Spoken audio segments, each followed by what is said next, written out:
Mark நற்செய்தி அதிகாரம் 3. கை சூம்பியவர் ஓய்வு நாளில் நலமடைதல். அவர் மீண்டும் தொழுகை கூடத்திற்குள் சென்றார். அங்கே கை சூம்பியவர் ஒருவர் இருந்தார். சிலர் இயேசு மீது குற்றம் சுமத்தும் நோக்குடன் ஓய்வு நாளில் அவர் அவரை குணப்படுத்துவாரா என்று கூர்ந்து கவனித்து கொண்டே இருந்தனர்.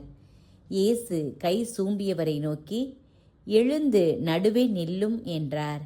பின்பு அவர்களிடம், ஓய்வு நாளில் நன்மை செய்வதா தீமை செய்வதா, உயிரை காப்பதா அழிப்பதா, எது முறை என்று அவர் கேட்டார். அவர்களோ பேசாதிருந்தார்கள். அவர் சினத்துடன் அவர்களை சுற்றிலும் திரும்பி பார்த்து அவர்களது பிடிவாத உள்ளத்தை கண்டு வருந்தி கை சூம்பியவரை நோக்கி, கையை நீட்டும் என்றார். அவர் நீட்டினார். அவருடைய கை மீண்டும் நலமடைந்தது. உடனே பரிசேயர் வெளியேறி ஏரோதியரோடு சேர்ந்து இயேசுவை எப்படி ஒழிக்கலாம் என அவருக்கு எதிராக சூழ்ச்சி செய்தனர். இயேசுவும் சீடர்களும். திரளான மக்களுக்கு பணிபுரிதல். இயேசு அங்கிருந்து புறப்பட்டு தம் சீடருடன் கடலோரம் சென்றார். கலிலேயாவிலிருந்து பெரும் திரளான மக்கள் அவரை பின்தொடர்ந்தனர். மேலும் யூதேயா, எருசலேம், இதுமேயா, யோர்தான் அக்கரை பகுதி, தீர், சீதோன் ஆகிய இடங்களிலிருந்தும் பெரும் திரளான மக்கள் அவர் செய்தவற்றையெல்லாம் கேள்வியுற்று அவரிடம் வந்தனர். மக்கள் கூட்டம் தம்மை நெருக்கி விடாதவாறு தமக்காக படகு ஒன்றை முன்னேற்பாடாக வைத்திருக்குமாறு அவர் சீடருக்கு சொன்னார். ஏனெனில் பலரை அவர் குணமாக்கியதால் நோயுற்றோர் அனைவரும் அவரை தொட வேண்டுமென்று வந்து அவர் மீது விழுந்து கொண்டிருந்தனர். தீய ஆவிகளும் அவரை கண்டபோதே அவர் முன் விழுந்து, இறைமகன் நீரே என்று கத்தின. அவரோ தம்மை வெளிப்படுத்த வேண்டாமென அவற்றிடம் மிக கண்டிப்பாக சொன்னார். 12 அழைத்தல். அதன் பின்பு இயேசு மலைமேல் ஏறி தாம் விரும்பியவர்களை தம்மிடம் வரவழைத்தார். அவர்களும் அவரிடம் வந்தார்கள். தம்மோடு இருக்கவும் நற்செய்தியை பறைசாற்ற அனுப்பப்படவும் பேய்களை ஓட்ட அதிகாரம் கொண்டிருக்கவும் அவர் 12 நியமித்தார். அவர்களுக்கு திருத்தூதர் என்றும் பெயரிட்டார்.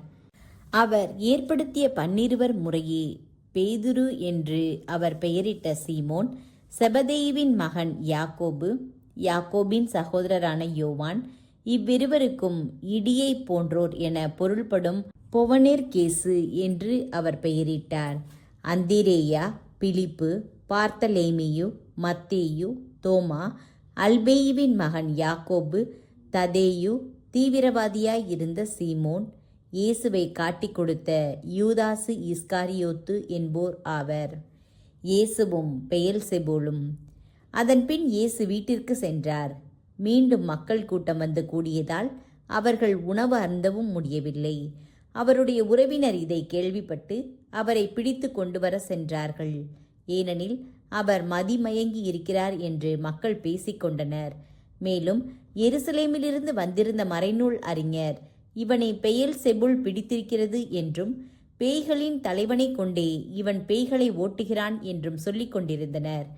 ஆகவே அவர் அவர்களை தம்மிடம் வரவழைத்து அவர்களுக்கு உவமைகள் வாயிலாக கூறியது. சாத்தான் சாத்தானை எப்படி ஓட்ட முடியும்? தனக்கு எதிராக தானே பிளவுபடும் எந்த அரசும் நிலைத்து நிற்க முடியாது. தனக்கு எதிராக தானே பிளவுபடும் எந்த வீடும் நிலைத்து நிற்க முடியாது. சாத்தான் தன்னையே எதிர்த்து நின்று பிளவுபட்டு போனால் அவன் நிலைத்து நிற்க முடியாது. அதுவே அவனது அழிவு. முதலில் வலியவரை கட்டினால் அன்றி அவ்வலியவருடைய வீட்டுக்குள் நுழைந்து அவருடைய பொருள்களை எவராலும் கொள்ளையிட முடியாது. அவரை கட்டி வைத்த பிறகுதான் அவருடைய வீட்டை கொள்ளையிட முடியும். உறுதியாக உங்களுக்கு சொல்கிறேன், தூய ஆவியாரை பழித்து உரைப்பவர் எவரும் எக்காலத்திலும் மன்னிப்பு பெறார். அவர் என்றென்றும் தீராத பாவத்திற்கு ஆளாவார். ஆனால் மக்களுடைய மற்ற பாவங்கள், அவர்கள் கூறும் பழிப்புரைகள் அனைத்தும் அவர்களுக்கு மன்னிக்கப்படும். இவனை தீய ஆவி பிடித்திருக்கிறது என்று தம்மை பற்றி அவர்கள் சொல்லி வந்ததால் இயேசு இவ்வாறு கூறினார். இயேசுவின் உண்மையான உறவினர். அப்பொழுது அவருடைய தாயும் சகோதரர்களும் வந்து வெளியே நின்று கொண்டு அவரை வர சொல்லி ஆள் அனுப்பினார்கள். அவரை சூழ்ந்து மக்கள் கூட்டம் அமர்ந்திருந்தது. அதோ, உம் தாயும் சகோதரர்களும் சகோதரிகளும் வெளியே நின்று கொண்டு உம்மை தேடுகிறார்கள் என்று அவரிடம் சொன்னார்கள்.